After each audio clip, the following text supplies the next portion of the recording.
what is the name of your consulting firm? The Kensington Group. Forgive me, yes, the Kensington Group. We're very grateful to him for taking some time to prepare this presentation for us. And as he moves through this presentation, please feel free to just pipe up and have a question. Chris feels very strongly that it's important as the presentation progresses that you have the foundation, that you really understand what he's talking about. So please don't hesitate if you have a question. And with no further ado, I'll just let Chris start talking. Okay. All right. Great. Well, I should probably start with just a little bit of background. That way you know the perspective that I'm coming from, because I'm not an educator by training. I've taught college, but that's another story. I'm basically a market researcher and have done lots of research over the years, consumer packaged goods, services, healthcare, all across a variety of different categories.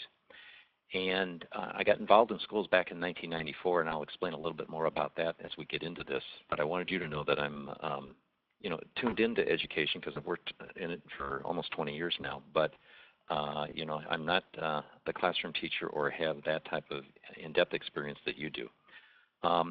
Let me also reiterate what Lisa talked about, and that is, as I go through this, please don't hesitate to ask questions, because I'd rather have a dialogue, because I could talk about this stuff. I'm passionate about it, especially for schools, and I could talk about this forever. So please stop me if it doesn't make sense, or if you want a particular nuance highlighted or something like that.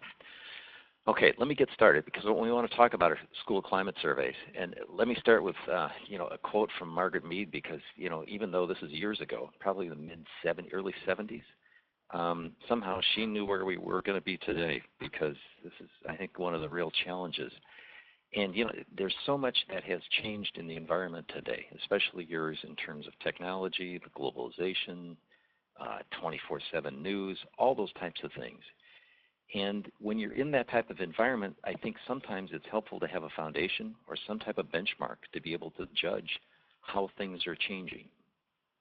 And oftentimes, the change that we're seeing in schools can be attributed to a variety of different elements. It's not just one thing. It's not just the school changing or the environment changing. It can be our parents. It can be perspectives. We're going through 3 different cohorts now in schools. The transition between boomers to Gen Xers to Gen Y parents makes a big difference.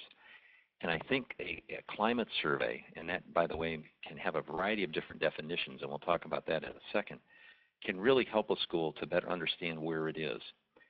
Back in 1994, and this is what I'm going to use as a framework for talking about the climate survey today, I had an opportunity to work with Pat Bassett, who at that time was the head of ISACS, which is the Independent Schools Association of Central States out of Chicago. Covers about 13 states, not quite 300 schools, before he moved on to head up NAIS. And my background, coming out of not only consumer packaged goods, but I was designing customer satisfaction measurement models. And Pat and I put our heads together and designed a model that I'm going to talk about as we go through this and use that as a framework. But what I'm going to do is talk in a broader context, too, about research and bring up issues that hopefully is going to help you design surveys as you move through and you want to get into some type of climate survey.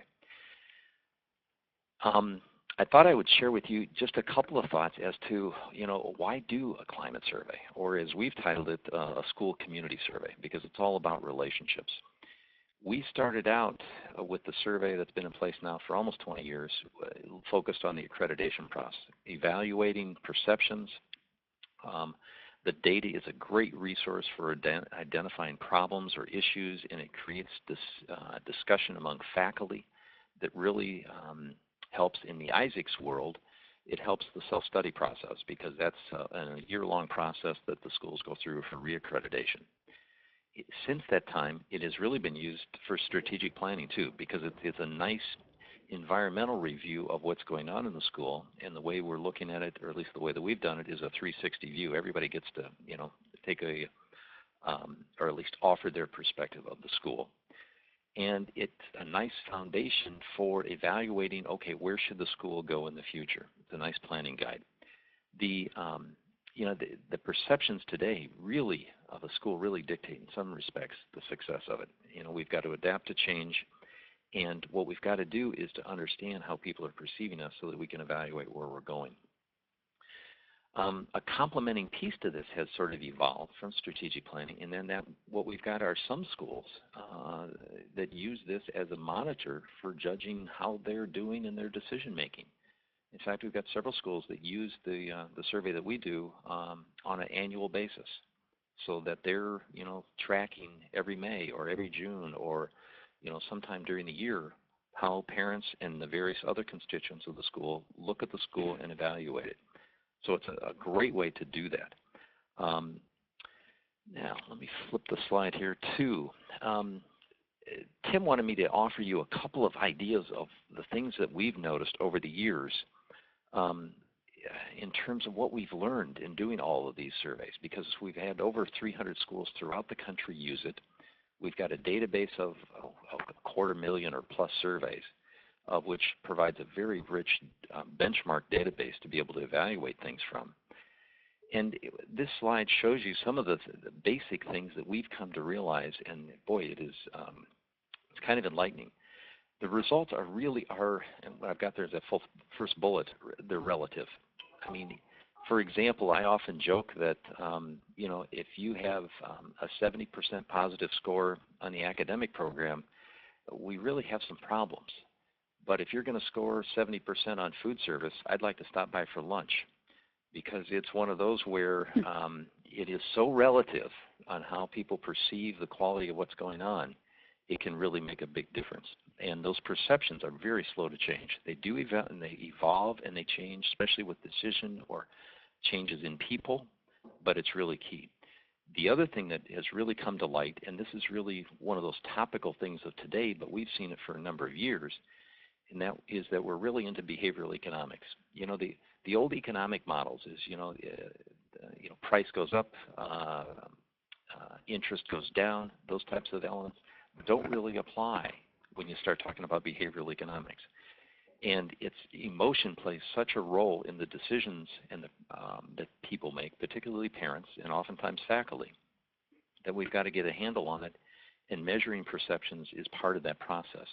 A great book, if you're into, or if you want to learn more about behavioral economics, would be Dan Ariely's book on Irrationally Predictable, Irrationally Predictive, I think that's the name of it. And it's a really fascinating look at all of this.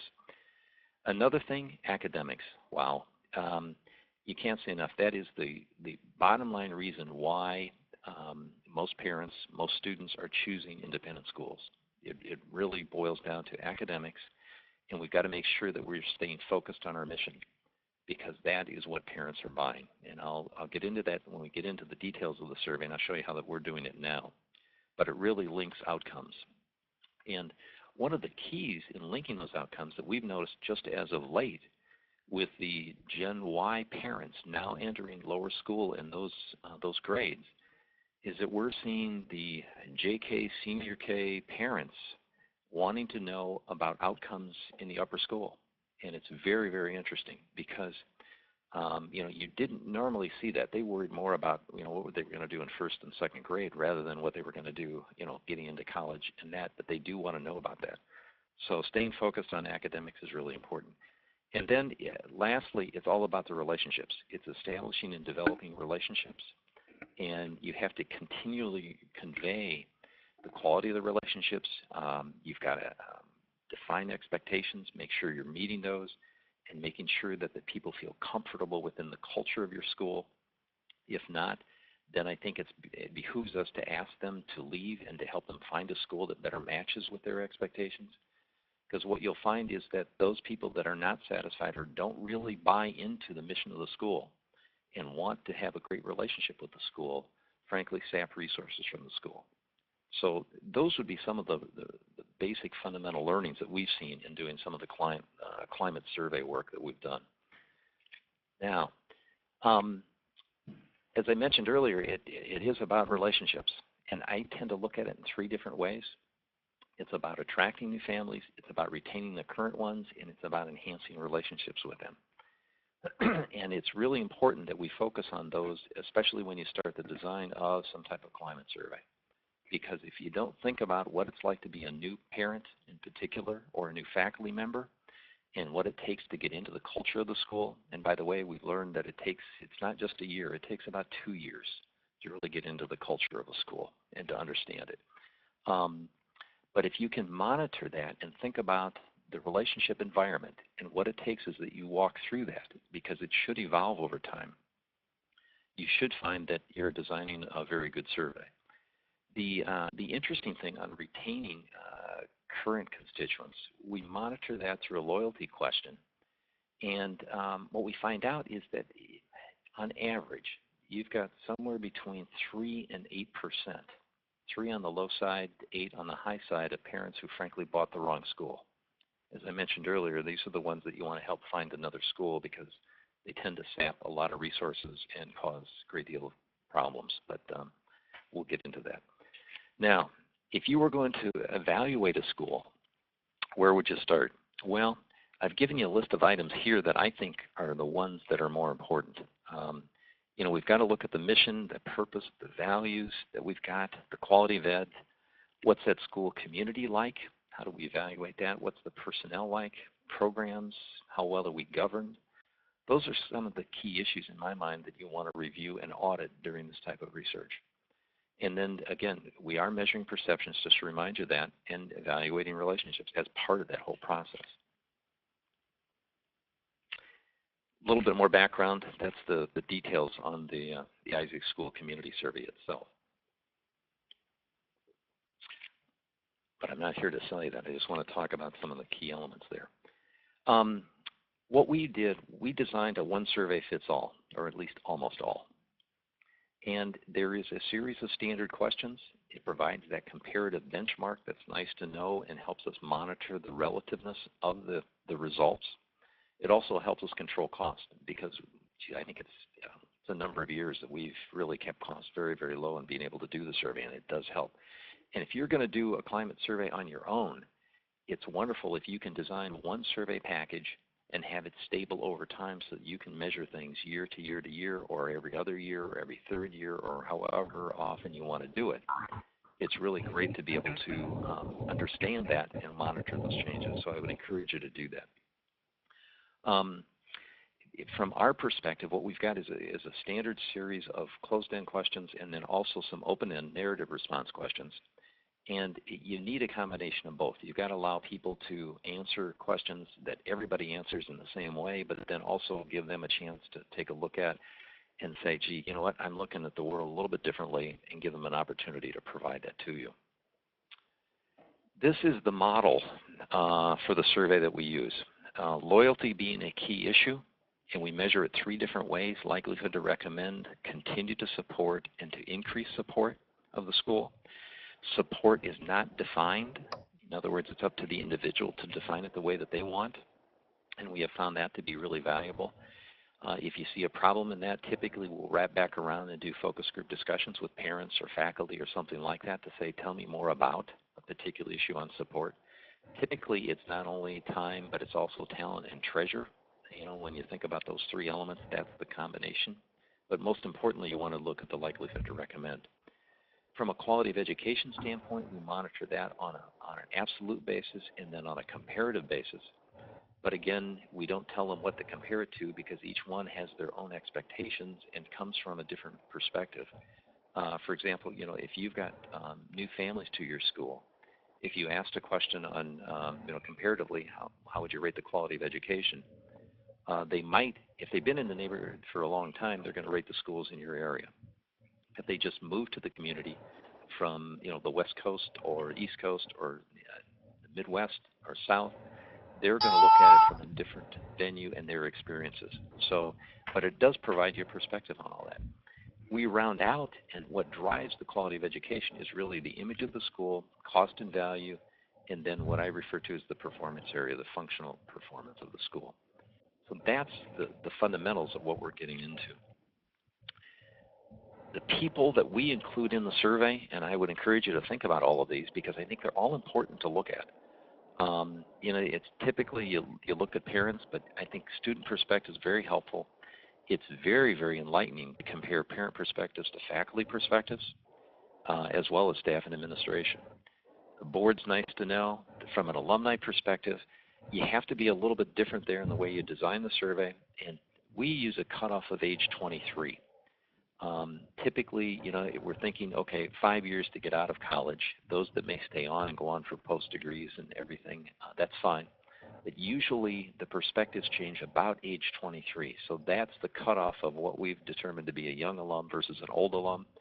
And they will get different questions in the survey depending upon whether they're young or old. And then a category that we've added over probably the past decade that has seen more prominence are parents of alumni, and getting feedback from them, because they oftentimes, have they've got such a relationship with the school that they stay around and they think about the school quite a bit over time, and they will sometimes volunteer in that, but also friends of the school and also grandparents. So monitoring those perspectives can offer you a great deal of insight in being able to obtain information and, I guess, better dial in that picture of the school. Moving on to some sampling issues. This is where it gets really tricky in some respects. We attempt to get an attempted census. In other words, we want everyone to cooperate and be part of the survey. That's going to be your best information. Some schools, the larger schools, will oftentimes say, gee, and they'll play around with the idea of having a random sample, because you don't need 1,200 parent perspectives. Well, the problem with that is this, and it doesn't come down to a research issue, it's more of a public relations issue. Because what you don't want to do is to answer the phone calls of a parent who says, gee, I heard that other parents were able to get a survey and offer feedback, and I didn't get one. So we encourage schools to, frankly, do an attempted census. We tend to counsel schools and tell them to announce it early, a month in advance or so, let people know the importance of it, what they're going to do with the results, and the fact that you'll rat back around later on and provide them some feedback. So I think it behooves you to go after everybody's perspective. At the bottom of the slide is where it gets very, very interesting, and you've got to sort of think about these issues in terms of your school and the differences there versus other schools that might be using the survey. Because how do you want to, if you've got multiple divisions, as an example, do you want parents to complete one survey per household or one survey per student? And that can make a big difference. And it's one where it's not only a consideration of the parent in terms of them completing the survey and how much time they'll devote to doing it, but also it's whether or not you want that divisional uniqueness that may come from a student in the lower school, the middle school, and the upper school, as an example. So you need to think about that. And then to complicate matters, you've got multiple roles. And I'll throw into that, in often the traditional household, you've got the husband and the wife. Do you want them to fill out a survey apiece because they may have differing perspectives, or just one survey per household? In most, the research that I've done, in most cases, 70–80% of the decisions about education are done by the female head of the household. And so we tend to, I can make this judgment, or at least project and say most schools do, go after the female, one survey per adult in the household. But then you get complicated factors like a faculty member who's also a parent. And do you want them to fill out two surveys and wear two hats? In other words, one time do the survey as a faculty member, and then another time do the survey as a parent. So that can be a factor. The split households, that is one where, from a researcher perspective, it becomes nightmarish because, if you go after one parent per household with everybody else, you could argue, why are you going after two parents per that student in split households, those that are divorced or separated or something like that? But again, it comes back to a public relations problem.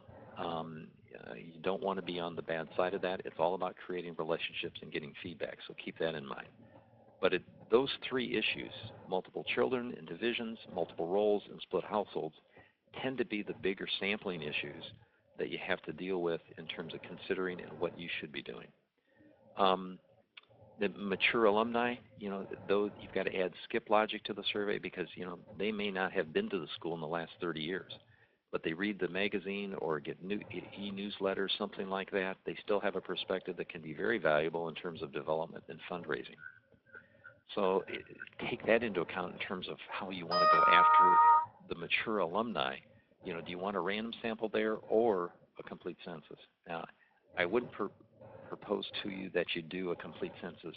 If you're going to do the survey every second year, third year, or fourth year, that you do all of the alumni that way. You may want to do them on a rotating basis. And that way, over a course of, say, 10 years, if you're doing the survey,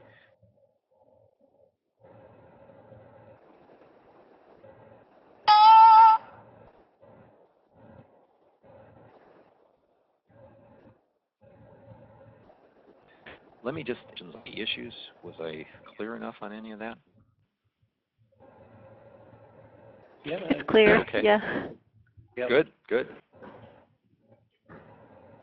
Well, that's wonderful. In other words, you've had experience because you've thought about these issues. And Chris, Steve Stackhouse has also joined us, just so you know. We have a new attendee. Great. All right. Steve, welcome. Hello. If you look at the next slide, really there are some database issues that we've got to talk about because you want to review and get the best sample that you possibly can. So, start early, review your database. What we typically do is email invitations. We've got a standard email that we use, and it's one of those where we give it to schools. We suggest to them that they, frankly, reword it so it looks like it came from their culture. But it's one where the invitation is pretty much, the fundamental stuff of thanking people for considering it, telling them why it's important. We suggest that you include the mission of the school in the email because that way that reminds them of what they actually purchased. And then what you also do is tell them, okay, what are the close dates? How do you, the operational issues, and then tell them that you're going to wrap back around and give them some feedback when we're finally done. What happens if you don't have an email address? Are there alternatives? Well, there are. You can mail it to them, especially older alumni who, sometimes don't have email addresses, or maybe you don't have their email address, even though they have one. But you can send the link in a letter. Not a great response rate from our experiences, but you can do that. At least it opens up the door. You can also post it on a website. However, that becomes problematic because it becomes a security risk. We have yet to encounter that, other than once a couple of students got playing around with it, from what we could tell. But you could have people, if they've got an axe to grind with the school or an issue, they may want to fill out multiple times or something like that. So be careful if you're going to post it on a website and what you do with that.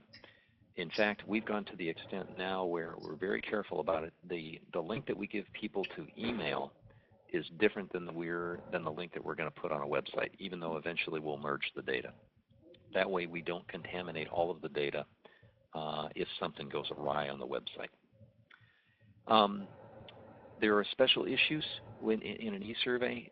The survey that we do is about 8 to 10 minutes to complete. It moves very quickly about different areas of the school. But if you may want a stop and restart of the survey process. Some survey packages have that. It requires people to submit, create their own password in that. It's kind of a neat way to do it if you think that that's important. And then from a security standpoint, the way to handle that is to assign everybody an ID. Therefore, you're sure that people are only filling out the survey once or per that invitation. Now you can, again, multiple students, multiple divisions, you could give them multiple email links and things like that with separate IDs, which would be fine. Okay. Now, as I mentioned, informing constituents is really important because we want to increase that response rate. Typically, we see a response rate between 40 and 60 to 70%. I was just visiting with a school the other day, and they had a 77% response rate among their parents. So, contrary to what people will say that surveys are too long, it's too complicated, they won't take the time, if you have a relationship with them, generally they'll complete it.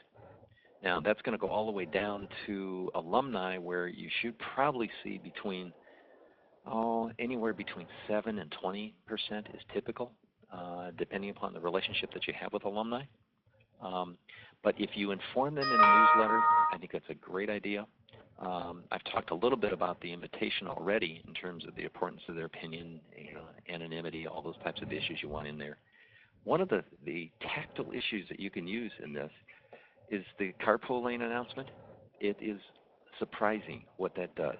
I mean, it's unbelievable. I mean, if you stick yard signs out in the carpool lane, it will remind people during that time to do it, and suddenly the response rate goes up. So not a bad idea. And then lastly, reminder emails. We typically suggest that people launch surveys on a Wednesday or Thursday. Don't do it on a Sunday or a Monday. It will get lost, and you'll see the response rates decline. But the other thing is, about a week later is to go out with another reminder.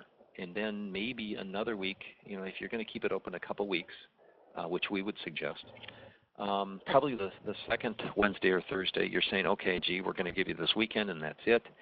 We normally publish what we refer to it as a soft close date, and then we monitor the return rate, and if we need to extend it another week, that can be a special email with lots of hoopla around it saying, gee, we noticed that a few people didn't have time, so therefore we'd want you to take time now to do it if you can, and we'll just extend it to 3 weeks or whatever we need. But generally it's about a 3-week timeline. When do you do it? This is kind of interesting. I mean, I can argue for all three of those categories. Fall is kind of a nice time. October, November, right before the craziness of the holidays, is a great time. Everybody's back in school. They're in gear. It's a new year. You've given new parents a chance to, sort of get a flavor for what the school is like. And if you're like typical schools, there's about 15% or so, 15 to 20%, in fact, of parents in a school that are new each year. So if you think about that, is October, November a great time? Well, that would be on the other side of the equation. You'd say, no, probably not. We want to give them till, maybe the latter part, maybe spring to do it. But sometimes the fall is when you want to do it because your calendar says, I want to analyze the data this year and get some results done so that we can make changes for next year. Winter is a great time. Right now, we're in another great time to do a survey.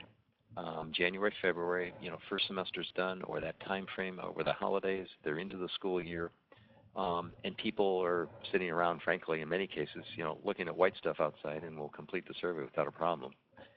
The other time to do it is, late spring, and which is a great recap for the whole year. Now, my only caution there is to make sure that you don't wait too long, and that you get into the craziness towards the end of the year. That if that happens, boy, it can just deteriorate in terms of response rate, because there is and you guys know what I'm talking about probably in terms of you get 4 weeks from graduation, 5 weeks from graduation, you may end up with some problems. So I mentioned earlier, 2 to 3 weeks to complete the survey, and then from an analysis standpoint, the way we do it, we tabulate the data, we create some PowerPoints, we run some regressions and correlations on the data so that you know what's driving the overall quality of education scores. And it takes us about 2, 3, 4 weeks to do that. And then from an analysis standpoint, I suggest to you it's going to take some while to wade through all the data.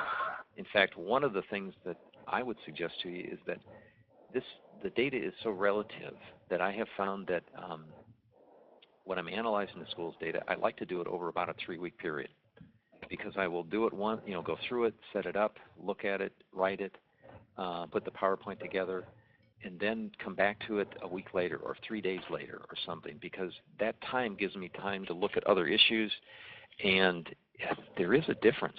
Every time I look at the data, I see something different and unique in it. So I would encourage you not to hurry the analysis part and take your time with it. Some administrative process issues. We've sort of talked about these, but just to sort of walk through it again, you want to hype it in the survey and the process in some type of newsletter and that early on. Maybe even if you want to, a letter from the head of school or the head of the board, or maybe a combination letter from both saying how important it is. You launch it, you get status reports, you look at it, reminders, and then all the way through, some type of hard close, 2, 3, 4 weeks. Now, having said that, we've actually had a couple of schools. One of them left the survey open all summer. They did it in late spring, and they just said, we're going to leave it open all summer long. And that was kind of interesting. Did it increase their response rate greatly? No. It might have increased the public relations, because it did publish that they were doing it over the summer. a couple of times. But it's just one of those where you've got to, fit it into the way that you want to look at it in your time frame. Now, Chris? Yes, I'm sorry, go ahead. This is Lisa. Are you going to, later in the presentation, talk about the analysis of the data? Yes.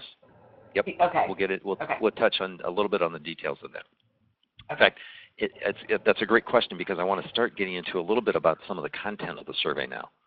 And what I want to do is, we mentioned earlier, that image attitude, that box that you saw at the bottom of the chart back on an earlier slide. What we came up with, Pat and I sat down, and we did some focus groups back in '94 with parents and faculty and everything else. We came up with a series of 17 statements that sort of describe a school in terms of the ideal nature of it, and at least we were able to get perceptions of it. And what I'm going to share with you now on this next page is some of those statements. And again, these are not very complicated, but they're nuanced, and I'll tell you what, in drilling down, you can tell a lot by just the way that these intertwine. And these are not all of them, but it's a good sampling of, positive school spirit. It deals with the dress code issues, moral values and character development, diversity, emphasis on grades. You can see where it hits all of those issues. And it's an agree-disagree scale that we use. And it's kind of neat because what we do here is we run some correlations and regressions against using the quality of education score among parents as a dependent variable to find out which of these is driving or is closely related to the overall quality of education scores, which helps you, frankly, figure out, okay, where do we best spend our resources? Because there's some of these that are going to be low rated, but it doesn't really matter. It doesn't make a difference. But if you find out those that, because of variance, has a great impact, those are the ones that you're going to want to tackle and say, okay, what do we do in those areas?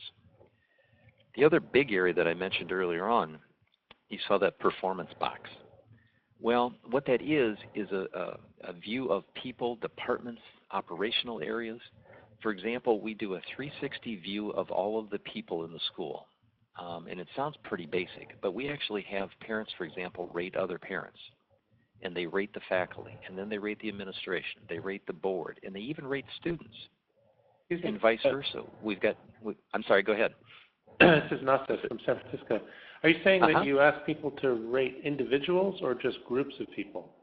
Groups. We just basically say, how do you rate the parents of the school? Excellent, very good, good, fair, or poor. And it is fascinating because what it is, it ends up being a measure of the quality of the school community. At times I've seen where parents don't like the students that are at the school. They like their student, I'm sure, but they just don't know the other students. Or faculty have a problem with one of the constituent groups, and it's a telltale sign to say, we've got to do something there to sort of jump in, remediate that, so that we have a better relationship overall. Then we divide things up into departments. We ask about the business office. We ask about admissions and those other various types of fundamental functional areas of the school.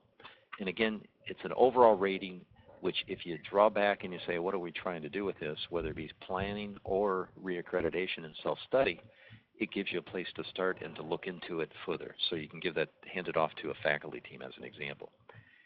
As in the image battery, we use correlation and regression analysis here, looking at the overall quality of education to say, okay, what's going to have an impact?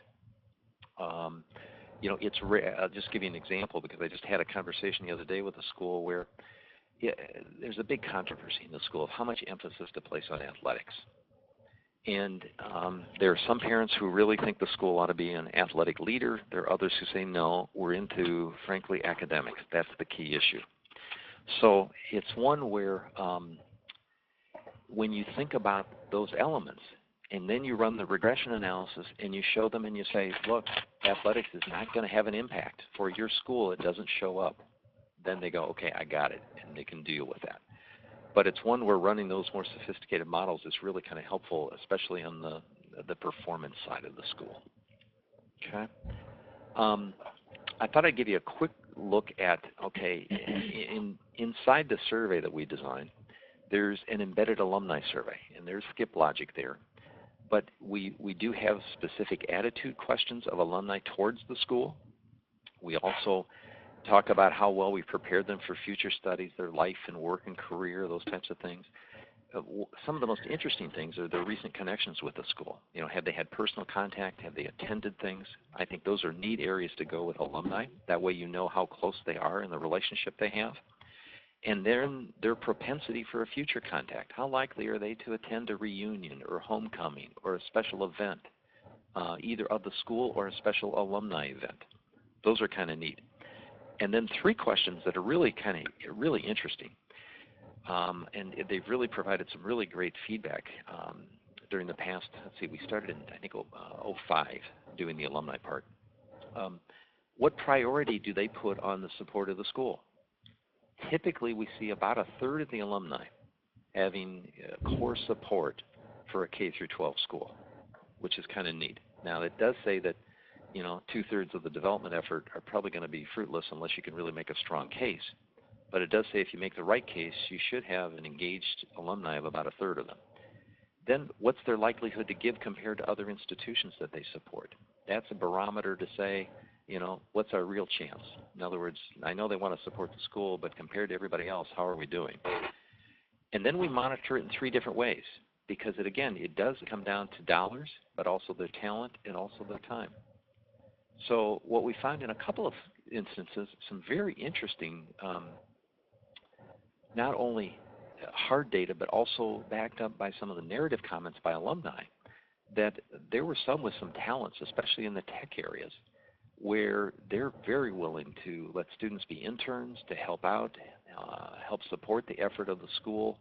And, you know, yeah, giving dollars is one thing, but if you can engage alumni in terms of using their time and talent, you create a better relationship with them. And long term, that's going to pay great dividends on a dollar side. So those are 3 kind of neat areas to look at and to add to your survey. Moving on to open-end and narrative response types of questions, there are 3 questions that we typically ask, and here are the 3. You know, basically, it's what are the strengths, what are the weaknesses and concerns, and then where should we be going in the future? Now, a couple of schools have basically said, gee, I don't really like to talk about or ask about weaknesses or concerns. And I understand it takes a strong stomach to sort of say, okay, yep, open up the doors and let them talk about anything they want. But in place of that, they'll try to put a question that basically says, gee, what suggestion, or in fact, it wasn't suggestions, it took it even further. What would you recommend to the school?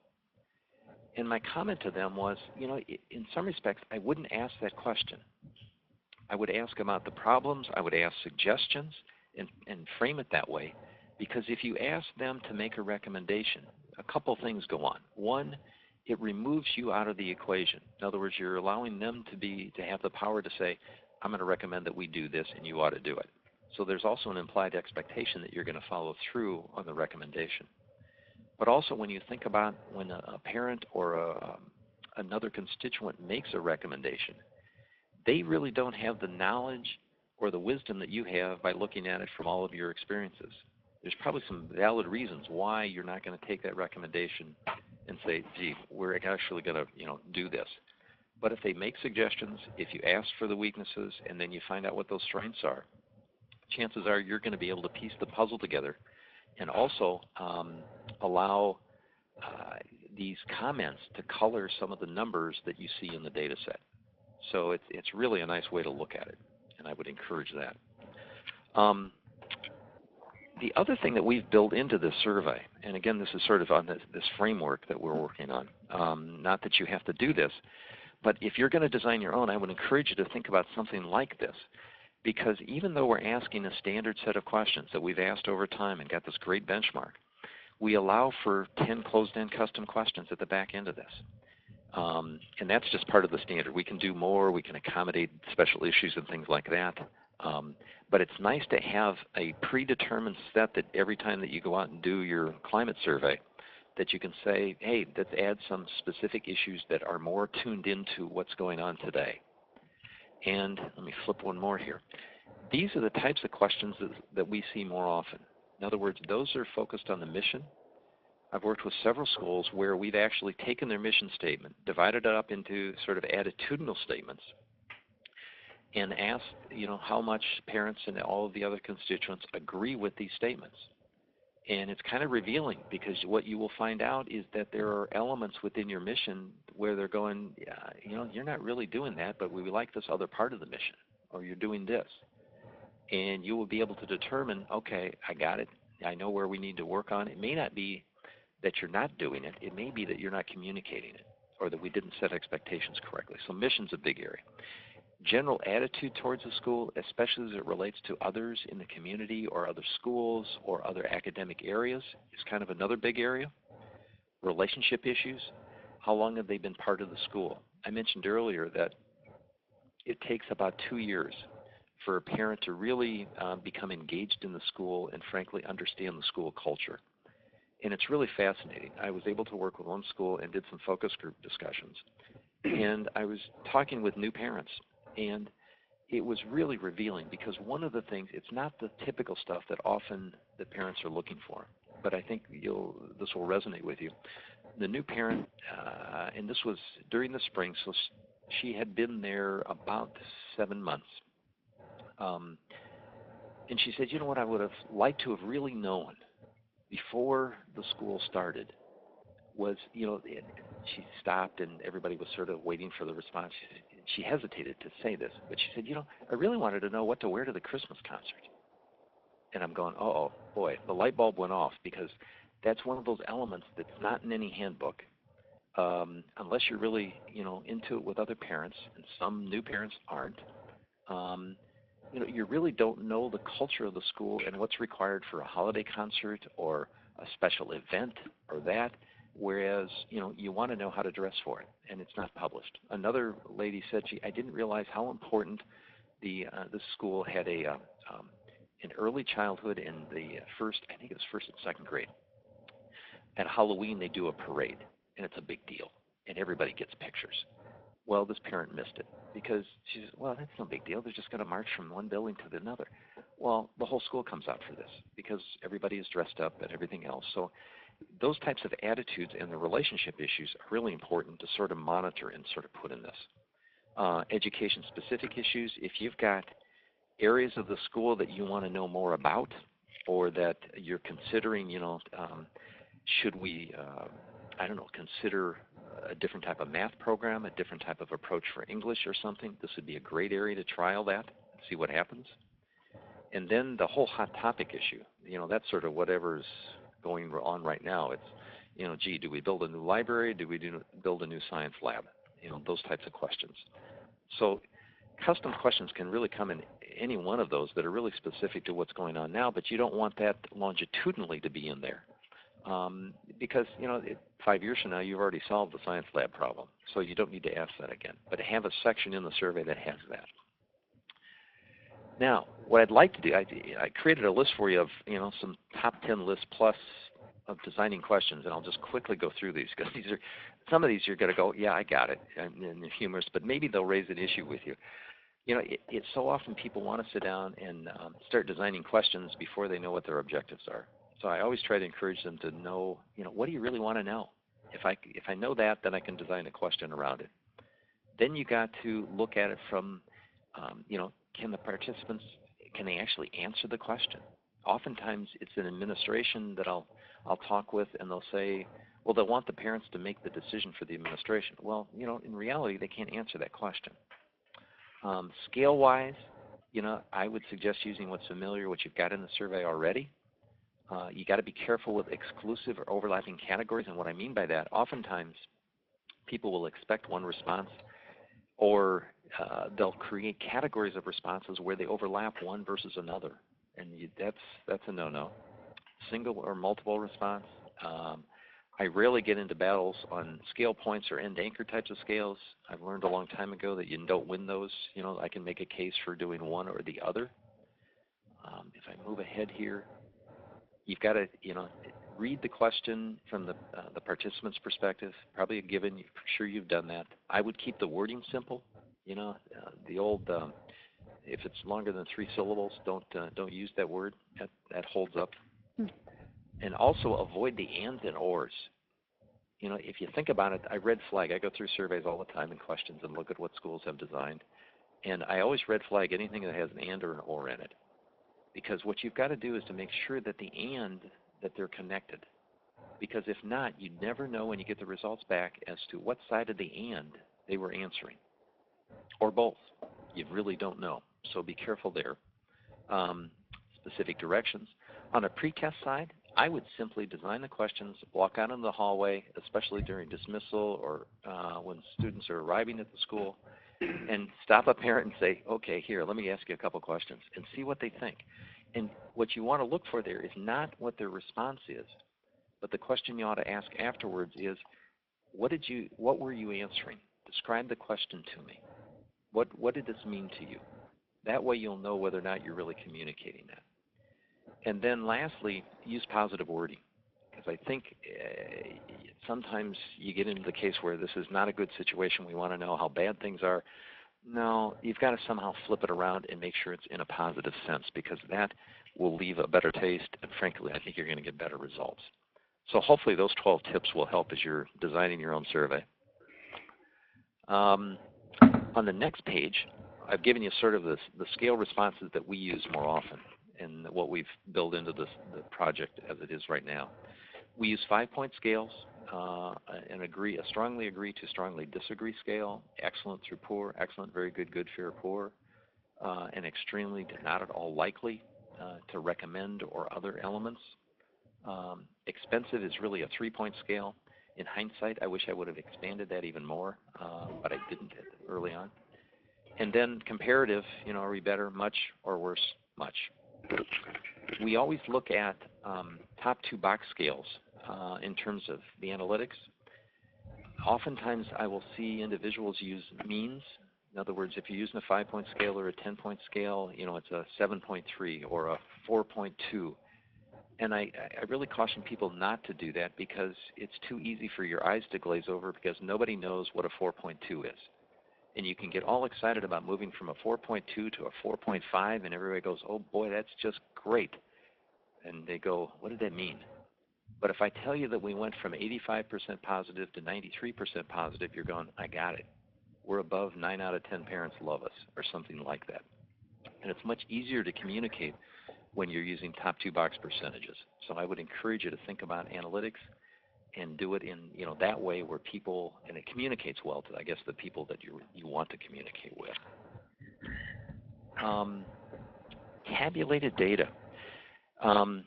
What I've given you here is the way that these are standard banners, as we refer to them. And this is an inside the research world term. Banner being, if you think of an Excel spreadsheet, going across the top of the page would be the banner. In other words, the columns. And going down the side would be the responses to a particular question. So if you think of the standard banner, what we're doing there is we're dividing all of our various constituent groups on one half of the table. On the other half, we're going to give the benchmark, and we're going to compare the two. If we're running a division banner, we standardly just try to divide things up into 4 divisions. Some schools have 3. We try to highlight that. But there we want to look at parents, faculty, and students. Oh, by the way, student-wise, we've had success going down to grade 6. Typically, we've had a couple schools use grade 5 and up.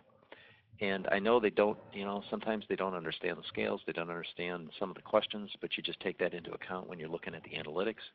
And you get some very interesting responses as to things that they like and don't like, and it's kind of enlightening. But given that those 2 types of banners are available, what I would suggest to you is that, you design something that's going to be best for you and the way that your school operates.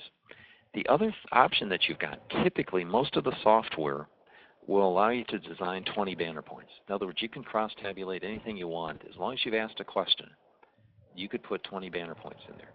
For example, if you wanted to look at the relationship with parents at the school, you might divide it up by those that are the first 2 years, 3 to 5 years, 6 to 10 years, or have had 10 or more years with the school. And you put that in the banner and you look at their results.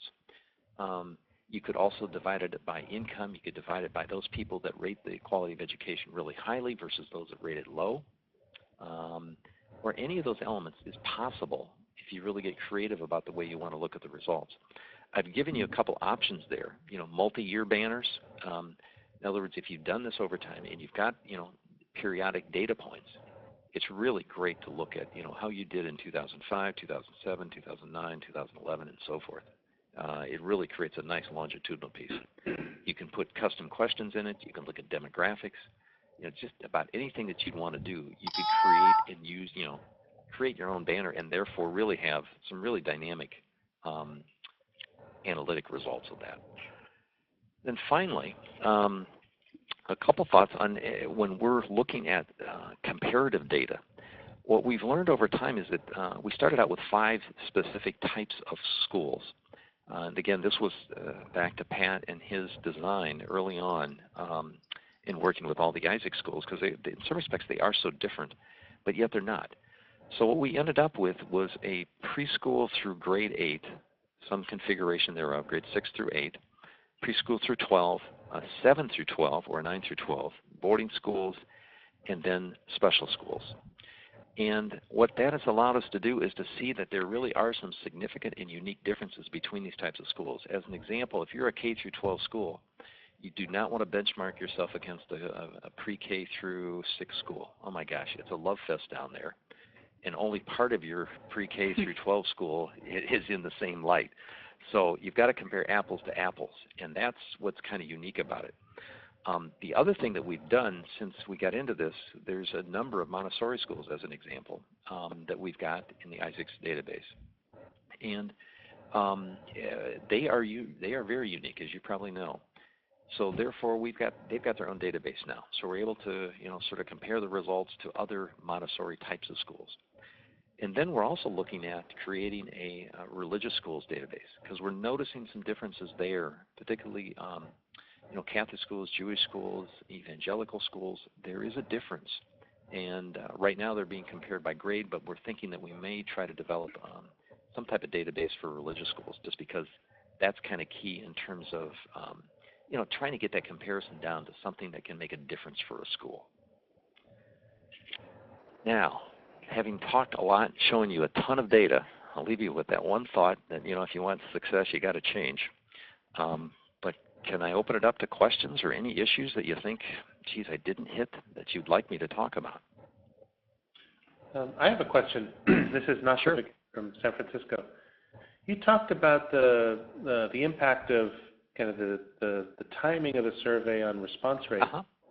But I'm wondering if you've seen schools that have done surveys every year or multiple years, but have implemented them at different times. And do you see artifacts introduced by the way people respond to the questions in different seasons? It's a great question, and it's one where I wish I had more data to be able to really, analyze that aspect. That, because theoretically and intuitively, I think you're correct. I think if you did the survey in the spring and then you did it again the following fall, are you going to get different responses? Probably based upon the time of year. Mm-hmm. But you're also, the school has changed and everything else, so there's a lot of dynamics going on.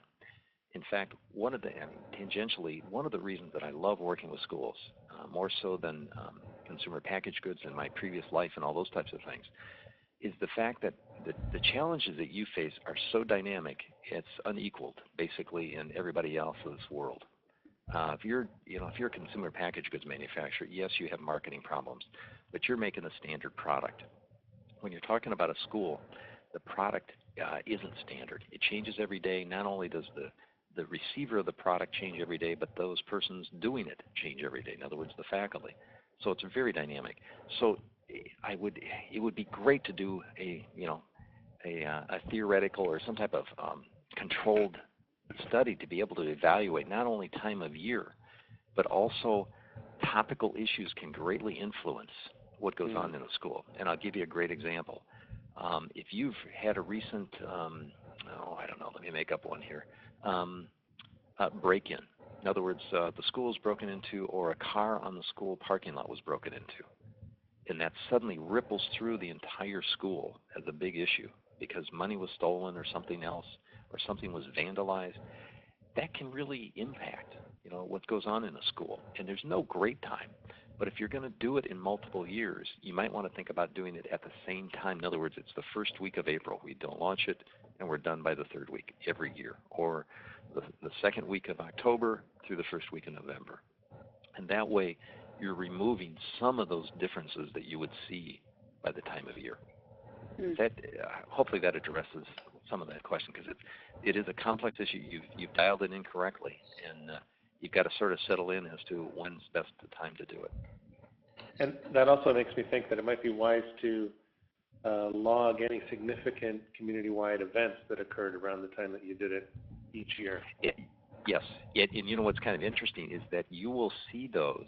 You typically can see some evidence of those, depending on how big they are, in the open-end responses. So you've got a natural tracking vehicle within the open-end responses when you look at that. Yeah, thank you. Other questions, thoughts? Chris, we are getting very close to 3, but I do have a question. Sure. I'm curious, when you said back towards the beginning that you allow a long time for the analysis because you go back and look at the data over and over. Yep. Can you give us an example of what kinds of things you see? Because to me, I'm a pretty black and white kind of person. Yep. You know, if you're on a sliding scale, you have an answer in front of you. How do you reinterpret the results? What I find really interesting is it is so, and I really meant this seriously at the beginning when I said that results are relative. It is really interesting because if you sort of have to go through the data looking at each different constituent group, sort of wearing that hat and saying, okay, what are parents telling me this time? And I look at it and I compare that to what the faculty said, or what the administration said, or what the trustees are saying. And then, you know, the next time I'll go through it and wear a different hat and say, okay, I'm going to put on my faculty hat tonight, go through that, look at their column first, and then look at how everybody else answered it. And try to envision, okay, what's going through the faculty's mind as they rated. Well, I'll give you a great example. I was just at a school where the administration and staff scores are low. And it's really kind of interesting because the parents are thrilled, the faculty's in good shape, the trustees are great, and the administration scores were low. And it's like, what is going on there? So, you know, going through it the first time, I'm going, well, I think it may be the fact there may be a couple of administrators, they've got a new head, and a couple of the administrators, maybe they don't like the new head, you know, but it really didn't show up in the data set. And then I went back through it again a couple days later, and I'm going, you know what, maybe it's not that it's the new head, maybe they've got higher expectation levels. You know, maybe they're off and they think that we can be doing more, so therefore they're disappointed where we are. So there's so many nuances to this that you've got to sort of look at it and continue to think about it and say, okay, you know, what is this trying to tell me about, okay, what do we do, where are we now, and where should we be going in the future in terms of directing? Does that help? I mean, it's it is a nuanced thing. You. Okay, good. Yeah. Other Anyone thoughts, else? questions? Well, if there are, you've got my, you know, email me or let me know or call me or whatever, and I'll be happy to chat about specific issues you've got. As you can tell, I'm sort of passionate about the research side. Yeah. It does so much in terms of fueling decisions and everything else. But, gee, let me know. I appreciate your time today, and I really want to thank you for the opportunity. Thank you. Thank you very much, Chris. Thank you. Okay. Okay, Lisa, so I'm going to... Yeah, I think so. Thank you very, very much. I think you've given everybody a lot to think about. Yeah. Okay. Okay, great. Well, have a good rest of the day. Thank you. Thanks. Yeah. Okay, Catherine and Nassif, can you stay on for a minute? Sure. Okay. Thank you. Thanks, Chris.